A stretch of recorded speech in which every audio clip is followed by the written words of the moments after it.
আজি আকৌ মাতিছে, আমি আকৌ সহযোগ কৰিবলৈ আহিছোঁ। গোটেইকেইজনক যিকেইজনক মাতিছে আৰু নিৰ্দিষ্ট কাললৈকে মোৰ জীৱনৰ শেষ মুহূৰ্তলৈকে মোক যিমানবাৰ মাতিব, যেনেকৈ মাতিব, যি কাৰ্যতে মাতিব, মই তেওঁলোকক পূৰ্ণ সহযোগিতা জনাম বুলি প্ৰতিশ্ৰুতি দিছোঁ।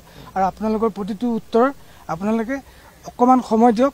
এতিয়া তদন্ত চলি আছে, যিহেতু তদন্তৰ কিছুমান তাগিদা থাকে যে চব কথা মুকলিকৈ ক'লে তদন্তত হয়তো কোনোবা জেগাত তেওঁলোকৰ অসুবিধা হ'ব। ক্ষিপ্ৰগতিত আগবাঢ়িছে। ময়ো বিচাৰোঁ দাদাই প্ৰত্যেকটো কথা, আপোনালোকে কোৱা প্ৰত্যেকটো কথাৰ ন্যায়। দাদা মোৰো দাদা, যোনে জানে আপোনালোকে মোৰো দাদা হয়, ইমান বছৰে দেখিছে।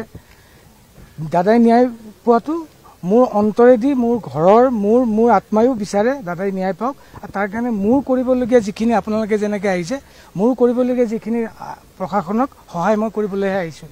ধন্যবাদ।